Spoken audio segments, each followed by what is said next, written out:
저는 대책이라는 건 발표하면 할수록 이게 자극이거든요. 시장은 자극을 받을 때마다 왜곡이 됩니다. 97 대책도 사실 저는 이렇게 나올 바에는 안 나오는 게 맞았다고 생각해요. 97 대책 발표되고 오히려 집값이 올랐잖아요. 여러분 안녕하세요. 경제한방입니다. 부동산 15 대책이 나온 지 한 달이 조금 지났습니다. 지역 규제, 대출 규제, 공급 대책까지 꺼낼 수 있는 카드는 모두 다 꺼내놓고 있습니다만 약발이 벌써 다 했다는 얘기가 나옵니다. 서울 집값의 매수 심리는 좀처럼 꺾이지 않고 있고요. 시장 진단 들어보겠습니다. 김인만 부동산 경제연구소장 함께하겠습니다. 네, 소장님 어서 오세요. 안녕하세요. 요즘 정부가 대책 내놓으면 가장 먼저 소장님 눈치를 본다는. 사실 15 대책이 그 약발이 석 달은 간다고 전망하셨었잖아요. 틀린 것 같은데요. 그러게요. 저는 이번 대책이 좀 특별히 3중 규제가 나왔거든요. 일반적인 패턴을 뒤틀었잖아요. 조정 대상 지역, 투기과열지구, 토지거래가 구역을 순차적으로 원래 지정을 했어야 되고 지역도 핀셋 규제 이렇게 지역별로 했어야 되는데 이번에는 서울 전역과 경기도 12곳을 한 방에 그것도 조정 대상, 투기과열, 토지거래가 구역을 한 방에 부었습니다. 그래서 문재인 정부의 1년 정도의 규제를 한 번에 부었으니까 야 이거 최소 3개월은 가야 되는 거 아니야? 라고 당연히 생각을 했는데 생각보다 시장이 적응하는 게 빠르지 않나. 벌써부터 한 달 좀 넘었는데 반등의 기미가 보인다는 건 개인적으로 굉장히 좀 불안한 상황으로 느껴지고 있습니다. 가장 문제로 보시는 게 서울 집값인 것 같은데 여전히 매수 심리가 뜨거워요? 이렇게 모든 규제랑 규제는 다 꺼내든 거잖아요. 어떻게 보면. 그러게요. 생각보다 굉장히 좀 잘 받쳐주고 있다. 어떻게 보면 적응을 한다는 거고요. 어떻게 보면 구매 욕구가 강하다는 건데 많은 분들이 야, 이 정도 대책이 나왔으면 집값이 좀 안정이 되고 잡혀야 되는 거 아니야? 라고 얘기를 하는데 우리가 집을 살 때는 메커니즘이 있거든요. 첫 번째는 구매 욕구라는 게 생깁니다. 나 집 살 거야. 집 사고 싶어. 라는 마음이 들면 두 번째는 구매 능력이 있거든요. 구매 능력은 자기 자본, 내 돈이 얼마나 있느냐. 두 번째 대출을 얼마 받을 수 있느냐. 세 번째는 전세. 전세도 무이자 대출이니까 전세를 끼고 내가 집을 살 수 있느냐. 이게 구매 능력인데 집값이 오르다 보니까 정부가 규제를 하죠. 첫 번째 구매 능력을 규제하는데 대출 규제. 6.27 대책 때 강하게 했고 11.5 대책 때도 25억 넘어가게 되면 2억밖에 안 나오잖아요. 대출 규제하죠. 야 전세 끼고 사지 마. 그것도 너 구매 능력이야. 그것도 제한할 거야. 토지거래가 구역을 해서 전세도 끼고 사고 팔지 못하게 했습니다. 자기 자본으로 사는 사람은 우리 세무조사할 수도 있다? 니들 조심해 라고 해서 경고를 줬음에도 불구하고 투자 심리가 꺾이지 않고 상승률도 반등을 하는 이유는 구매 욕구입니다. 집을 사고 싶어. 나는 지금 아니면 집을 못 살 것 같아. 나 벼락거지가 될 것 같아. 라는 불안한 마음을 가지고 있는데 정부가 야 사지 마. 니들 능력을 제한할 거야 라고 한다면 사람들은 어떻게 할까요? 하늘이 무너져도 솟아날 구멍을 찾는 게 우리 사람의 심리잖아요. 사고 싶은데 못 사게 하니까 어떻게든 내 자금에 맞는 지역을 찾든지 부모님한테 증여를 받든지 어떤 방법을 찾더라도 지금 삽니다. 물론 못 사는 분들도 계시죠. 그래서 거래량은 떨어집니다. 못 사는 분들이 있으니까 당연히 거래량은 떨어지는데 못 사는 분들은 이제 임대 수요로 전환하게 되면서 전세 수요가 늘어나니까 전세 시장은 또 불안하게 되고요. 사는 사람 일부가 사다 보니까 이게 신고가가 나오는데 일각에서는 왜 집값이 안 떨어져? 라고도 또 얘기를 하는데 집값이 떨어지려면 어떻게 해야 될까요? 우리 앵커님이 집주인이라면 어떤 경우에 집을 사게? 금매로 팔고 싶을까요? 그러니까 앞으로 집값이 떨어질 거라는 전망이 나오면 그런 확신이 있다면 빨리 팔겠죠. 던지겠죠. 집값이 떨어질 것 같으면 야 지금이 아니라 당장 내일이라도 아니면 오늘 밤이라도 부동산 달려가서 팔아야 되잖아요. 떨어질 것 같은데 아무리 내 집이라도. 근데 다수의 집주인들은 어떻게 생각할까요? 야 2026년부터 입주 물량도 부족하대. 기준금리도 뭐 인하까지는 당장 안 됐습니다만 기조가 바뀌지도 않았어. 유동성도 많대. 유동성 때문에 환율도 올라간대. 이 상황에서 내가 왜 집을 팔아야 돼? 라고 생각하는 거고요. 집값이 떨어지려면 집주인이 금매를 던지고 매수자들이 안 사야 되는데 매수자들은 불안하잖아요. 올해만 해도 벌써 3번의 파동이 있었잖아요. 2월, 3월 토지거래가 구역 때 한번 빵 치고 올라갔고 6.27 대책 때 빵 치고 올라갔고 또 9월, 10월에 한번 치고 올라갔기 때문에 야, 이 지금의 약간의 안정세가 언제 치고 올라갈지 모르니까 이 불안한 마음을 달랠 수가 없으니 쉽게 잡히지 않는 것 같습니다. 지금 주택담보대출 금리 상단이 6%를 넘었어요. 네. 그 대출 금리라는 것도 결국 이게 수요가 많아지면 금리가 오르는 건데 그러니까 대출을 받으려는 수요가 여전히 뜨겁다라는 얘기겠네요. 금리가 그만큼 올랐다는 거는. 대출 받고 싶죠. 받고 싶은 사람들은 지금 줄을 섰는데 정부가 안 해줍니다. 그래서 상당금리가 한 달 반, 2달 전만 하더라도 5.5%였거든요. 네. 근데 지금 6%까지 올라갔음에도 불구하고 그나마 그 대출도 안 나옵니다. 받을 수가 없습니다. 지금 총량 규제 때문에 대부분 은행들이 셋다 문을 닫았습니다. 대출 창구는. 그래서 받고 싶어도 지금 못 받는 아우성을 치고 있는 상황인데 스트레스 DSR도 더 올라갔잖아요. 스트레스 DSR도 올라가고요. 사람들은요, 지금 분위기는 스트레스 DSR, 그래, 내가 감당할게. 고금리 6%, 그래, 내가 낼게. 제발 돈 좀 빌려줘 라고 하는데 그나마도 지금 빌려주지 않는다는 네. 거죠. 총량 올해 다 찼어, 안 해줄 거야 라고 하는데 이게 어떤 부작용이 생기냐면 자, 이것도 또 다른 불안감인데요. 대출 안 나오잖아요. 이제 내년 2026년 1월이 되면 이제 총량이 풀리잖아요. 은행 창구 문을 연단 말이에요. 그래서 대출이 시행이 되는데 한번 경험했잖아요. 야, 이거 언제 대출이 떨어질지도 몰라 라고 하면 2026년에 야, 기다리지 말고 빨리 대출 받을 수 있을 때 받아서 사야 돼라는 심리가 작동이 네. 될 수도 있기 때문에 정부의 대출 규제가 일시적으로는 효과가 있을 수는 있겠으나 이게 오래 지속이 되게 되면 사람들은 기회가 될 때 대출을 받자라는 심리가 작동이 될 수도 있습니다. 네. 그 자금 조달 계획서 다 내도록 돼 있잖아요. 그럼요. 네네. 그거 보면 너무나 명확한 게 이 대출을 막아놓으니까 가족 간 대출이 많아지더라고요. 그러니까 부모님한테 이제 돈 빌려서 집 사는 거. 어떻게 보면은 비은행 유동성이라고 해야 되나요? 이거를 좋게 말하면. 네, 부모님 보험이 제일 좋죠. 왜냐하면 은행한테 돈 빌렸는데 은행은 이자 안 갚으면 경매 넘기는데 부모님이 설마 내 집을 경매 넘기겠습니까? 부모님들한테 이제 증여를 많이 받게 되는데 최근에 발생하는 현상들이 이제 예전에 저희 부모님 세대들은 증여를 잘 안 해줘요. 마지막까지 쥐고 있다가 나이가 먹을 때 이제 돌아가시면 상속이 되는 거고요. 연세가 드셨을 때 이제 증여를 해주는데 요즘 트렌드를 보게 되면 자녀분들이 30대 정도 됐을 때 증여를 많이 해주더라고요. 그러면 30대들은 자연스럽게 구매 능력이 좋아지는 거잖아요. 대출도 안 나오고 전세 끼고 살 수도 없고 자기 자본도 없는데 부모님한테 대출이 나오다 보니 이게 부모님 대출이잖아요. 그러다 보니까 구매 능력을 이용해서 집을 사는 30대들이 늘어나고 있습니다. 그렇게 되면은 결국 30대들의 주거 양극화는 더 심각해지는 거 아닌가요? 그렇죠. 최근에 발생하는 현상이 일단 생애 첫 집을 구입한 60%, 2030이 60%랍니다. 가장 많은 거예요. 그 보통 우리가 나이 주택 구매 비율이. 연령이라고 하면 40대들이 집을 제일 많이 샀거든요. 왜 40대 정도 되면 이제 애가 결혼하고 학교를 간다든지 뭔가 애 방 하나 만들어 주고 싶어. 학교 가까운 데 가고 싶어. 학군지 좋은 데 가고 싶어. 이런 욕구가 있기 때문에 집을 사는데 요즘은 2030이 생애 첫 집의 주력으로 등장을 했습니다. 돈이 없는데 분명히 제가 30대 때는 돈이 없었는데 요즘 30대는 어떻게 사느냐. 이게 부모님한테 받거나 아니면 요즘 옛날에 비해서 기회가 네. 많아졌잖아요. 코인, 또 뭐 주식 또는 어떤 쇼핑몰 같은 사업, 네. 소득이 있는 분들은 또 살 수도 있습니다. 그러니까 은행에서 꼭 대출을 안 받더라도 유동성을 끌어올 수 있는 원천이 훨씬 많이 생겼다. 많이 최근 들어서. 생겼죠. 예. 그래서 그런 분들은 삽니다. 그래서 생애 최초 주택 구입하신 분들의 60%가 2030인데 모든 30대들이 이렇게 할 수 있을까요? 그거는 일부잖아요. 그래서 지금 30대들 중에서 무주택인 비중이 가장 높습니다. 52만 명 정도 되는데 2018년만 하더라도 45만 명 정도 됐거든요. 그러니까 이게 양극화예요. 부모님한테 받지도 못하고 내가 주식이나 코인이나 사업 소득이 안 나오는 분들은 집을 살 수가 없죠. 왜? 네.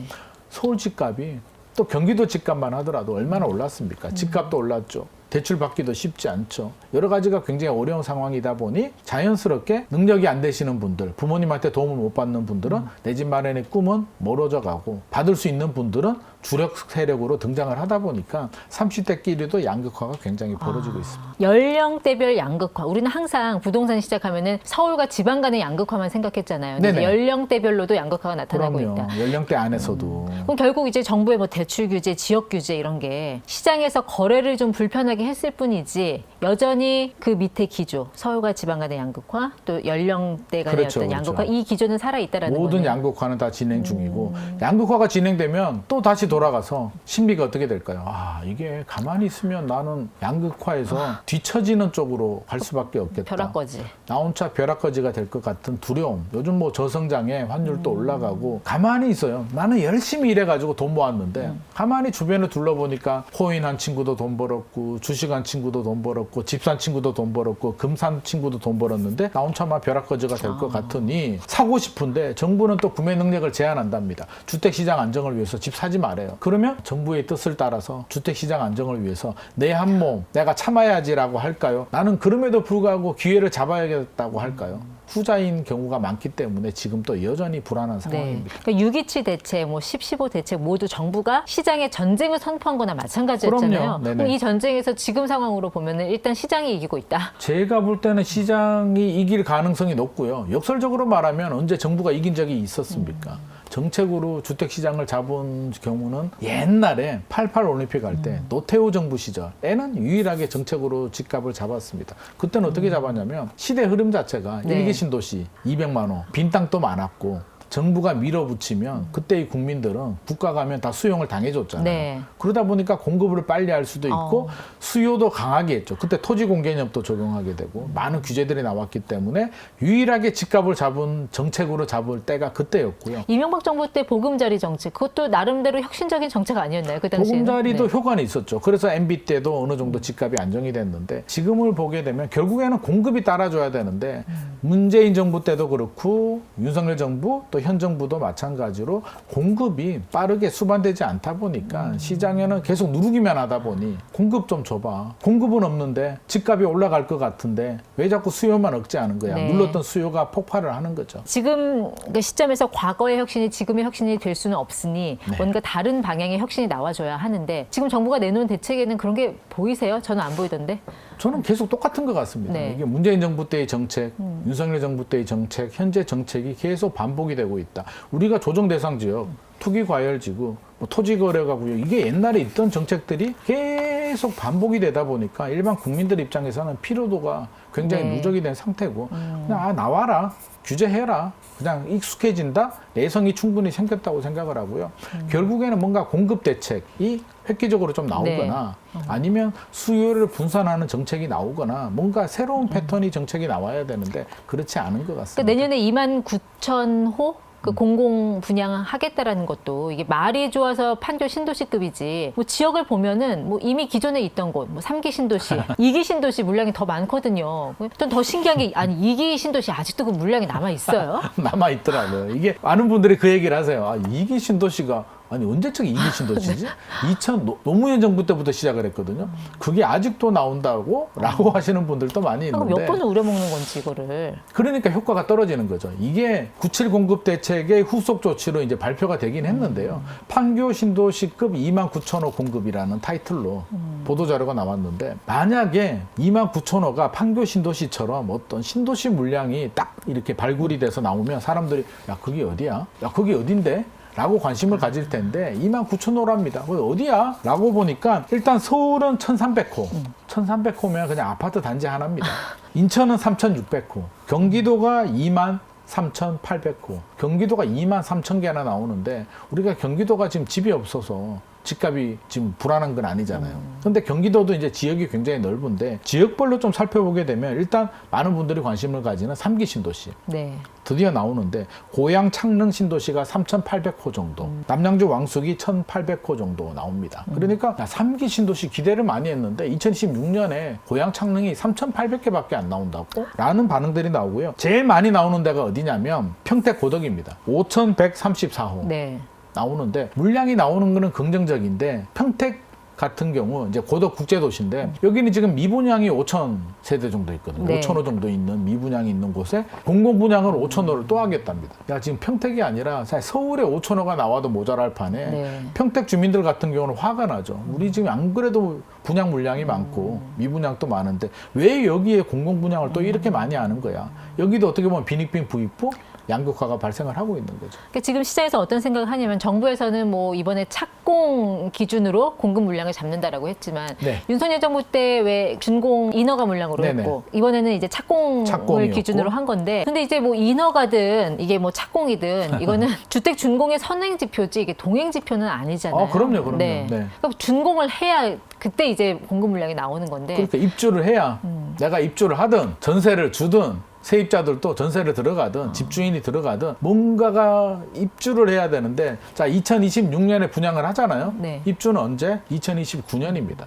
그러니까 준공이 되지 물량들도. 않으면 없는 거예요, 물량은. 없는 거죠. 그러니까 그냥 당첨된 사람은 내 집 마련했으니까 마음은 편안할 수 있겠으나 29,000호의 주인이 되지 못하는 나머지 분들은 여전히 불안하다는 거고, 그것도 2029년이 넘어가야 이 29,000호의 입주 물량이 나온다는 거니까 네. 우리가 135만 호 착공을 하겠다는 게 현 정부의 계획이잖아요. 네. 29,000호가 2029년에 입주합니다. 아. 그러면 나머지 135만 원 도대체 언제 하겠다는 건지 그 계획이 안 나오니까 시장에서는 이렇게 생각하죠. 2026년에서 2028년은 입주 물량 안 나오네. 입주 물량 안 나오면 집값도 불안한데 전세 가격도 또 불안하겠구나 라는 걸 사람들은 알고 있으니 야, 이 불안감 어떻게 할 거야? 라고 정부한테 물어보는데 정부는 이에 대한 어떤 피드백, 답을 줘야 되는데 지금 계속 거죠. 야, 우리 29,000호 공급을 할게, 분양을 할게 라는 얘기만 하고 있는 겁니다. 그러니까 국토부는 주택 공급을 하는 데 있어서 이게 간을 보는 그런 기관이 아니라 이게 사실 완벽하게 이제 대책을 짜고 내놔야 되는데 그럼요. 지금 계속 찌긋찌긋 시장에 이제 간을 보는 거잖아요. 사실 그 국토부 장관들 솔직히 말해서 뭐 임기 동안 자기 정치하다가 그냥 쓱 사라져버린 경우도 많고. 많죠. 사실 이번에 김윤덕 장관은 벌써부터 뭐 내년 지방선거 출마한다는 얘기 그런 나오고 소문들도 있거든요. 나오고는 시장에서는. 있죠. 그러니까 시장에서는 지금 이미 알고 있는 것 같아요. 더 이상 이제 나올 게 없다라는 거. 나와도 이런 식으로 나올 거니까. 그럼 좀 있으면 또 후속 조치라고 해서 아마 올해 가기 전에 12월에 김윤덕 장관이 말씀하셨죠. 뭐 유유부지들 추가 대책 발굴하겠다는데 문재인 정부 때 미처 하지 못했던 유유부지를 발굴하겠답니다. 태릉 CC 또 끄집어낼 것 같고요. 뭐 서부 면허장 부지, 또 과천, 청부, 청사 이런 물량들 또 끄집어내면 물량은 플러스가 될 수는 있는데 사람들 반응은 태릉이 또 나왔네. 야, 그때 안 됐던 게 이번에는 되는 거 맞아? 그것도 언제 되지? 또 5년 후에 입주되나? 그나마도 해도 5년 후니까 사람들은 피로감. 야, 이거 계속 울고 먹는구나. 근데 주택 시장만 거의 7,000조가 넘는 시장인데 네. 대책을 계속 이런 식으로 약간 좀 덜 익은 대책을 자꾸 쏟아내는 식으로 그러면서 더 시장은 불안해지는 상황. 좀 이게 가장 큰 문제가 아닌가 싶기도 하고. 저는 대책이라는 건 발표하면 할수록 이게 자극이거든요. 시장은 자극을 받을 때마다 왜곡이 됩니다. 97 대책도 사실 저는 이렇게 나올 바에는 안 나오는 게 맞았다고 생각해요. 97 대책 발표되고 오히려 집값이 올랐잖아요. 차라리 발표하지 말고 충분히 준비해서 12월이든 2026년이든 네. 제대로 한번 빵 해줬어야 되는데 97 발표되고 후속 조치 발표하고 12월에 또 발표한답니다. 그럼 사람들은 이제 뭘 해도 네. 콩으로 매주를 쓴다 해도 이제 안 믿는 지경까지도 갈 수도 있습니다. 부동산 시장의 특징 중에 하나가 이제 모든 사람이 강제적으로 참여하게 되는 시장이라는 거잖아요. 대한민국에 그럼요. 태어나면. 맞습니다. 네. 뭐 집을 뭐 산다고 끝나는 게 아니라 집을 못 사면 이제 전월세를 어디서 살 것인가 그 고민이 그렇죠. 시작되는 건데 지금 보면은 그 신축 물량은 계속 나오는데 보통 그러면 전세값은 떨어져야 되잖아요. 근데 네. 전세값은 계속 상단에서 내려오지를 않는 거. 이거는 어떻게 봐야 돼요? 전세 가격도 올라가고요. 일단 지금의 가장 문제가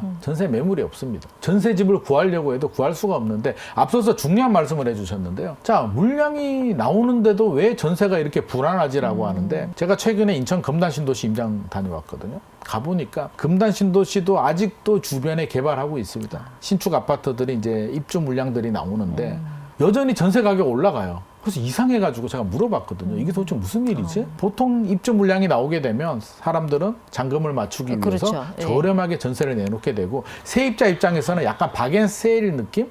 야, 신규 입주 물량 나온데 저렴한 새집 전세 들어갈 수 있는 기회야. 2+2 4년 동안 저렴하게 살 수 있어 라고 하는데 들어가려고 하니까 어디에 막히냐면 소유권 이전 조건부 대출에 막힙니다. 정부가 627 대책으로 신축 아파트에 네. 입주를 하면 세입자가 들어가게 되면 전세 대출을 막았어요. 집주인 보고 갭 투자하지 말라고. 그러니까 세입자는 그게 그 실거주 요건하고 맞물리는 거 아니에요? 맞물리죠. 네. 그러니까 집주인은 실거주도 해야 되고요. 실거주 안 하더라도 세입자를 집어넣게 되면 세입자는 대출이 안 나와요. 그러면 인천 금단에 거주하시는 분들이 자기 자본이 엄청나게 많은 분들이 아니잖아요. 처음에 인천 금단 신도시가 2021년, 2022년 입주했을 때 그분들이 전세 대출이 최대 90%까지 나왔거든요. 그러면 현금 3천만 원, 5천만 원 가지고 전세 대출 받아서 지금 살고 있는 분들인데 신축 아파트가 나와요. 그러면 전세 한 3억 5천 정도만 나와줘도 대출 받아서 들어가는데 대출이 안 나오니까 그림의 떡이라는 거예요. 신축 아파트가 나옴에도 불구하고 그림의 떡이면 어떻게 해야 되죠? 내가 그냥 살고 있는 집에 눌러 앉아서 집주인이 야, 너 왜 안 나가? 4년 다 살았잖아. 저 여기서 계속 살게요. 신축 아파트에 내가 들어갈 수가 없어요. 그냥 전세금 얼마요? 올려드릴게요. 해서 갱신 계약이 늘어나게 되면서 신축 아파트는 어쩔 수 없이 집주인이 들어가는. 네. 집주인은 들어가고 싫었는데 집주인이 들어가고 세입자는 들어가고 싶은데 못 들어가면서 살던 집에 눌러 앉아버리니 전세 시장 입장에서는 신축 아파트에서 공급이 안 되죠. 네. 기존 주택들은 눌러 앉아버리니까 매물이 안 나오죠. 매물 동맥 경화가 생기는 거죠. 살 수도 없고 팔 수도 없는 그러니까요. 얼음 이 상태. 얼음이죠. 땡을 누가 해줘야 되잖아요. 그러면 수요라도 줄면 되는데 야 전세 들어갈 사람들이 안 되면 집이라도 사야 되는데 지금 반대잖아요. 야 집 사지 마. 돈도 없고 대출 안 대출 안 나오고 나오고. 전세 끼고도 사지 말고 아무것도 하지 마라는 게 정부의 방침이니까 네. 어떻게 하죠? 나는 그냥 집 못 사겠네. 그러니까 전세 가야지? 단기적인 그 수요를 묶기 위해서 정부가 이제 금융이라는 수단을 쓴 거잖아요. 근데 이제 그럼요. 그거는 단기적인 이제 수요만 억제를 하는 거고 결국 장기적으로는 지방 투 서울 이 머니 부분은 오히려 더 가속화되는. 더 가속화되죠. 네. 그러니까 결국에는 임대 수요 증가, 임대 공급 감소로 전월세 시장은 불안하게 되고 지방 또 머니 무빙을 하게 되면서 네. 지방 또 불안하게 되고 결국에는 서울만 어떻게 보면 약간 고도 비만 느낌? 고도 비만인데 고도 비만을 해소를 해줘야 되는데 정부는 야 고도 비만에 있는 사람은 그대로 그래 고도 비만은 너 서울 가서 살아 라는 정책을 하고 있으니 네. 저는 정책의 기조가 좀 바뀌어야 되지 않나 생각을 하고 있습니다. 아마 정책을 만든 분들도 부동산 시장이 이렇게 첨예한 곳이구나라는 거를 지금 이 시장 상황을 보면서 느끼지 않을까 싶어요. 맞습니다. 네. 그러니까 소장님 말씀 들어보니까 아직은 주택 가격이 안정화되기를 기대하는 거는 조금 비합리적인 기대감이다. 아직은 그렇습니다. 그러니까 2022년 같은 그런 안정적인 시장 분위기를 기대하기는 지금은 조금 이르다. 뭐 대외적인 어떤 예상치 못하는 네. 뭐 AI 버블이 꺼진다든지 이런 대외적인 변수가 있지 않으나 지금의 여러 가지 변수를 감안해 본다면 쉽지 않겠다라는 생각이 듭니다. 네. 그러면 2026년도 부동산 전망 때 우리 소장님 다시 모시도록 할게요. 네. 고맙습니다.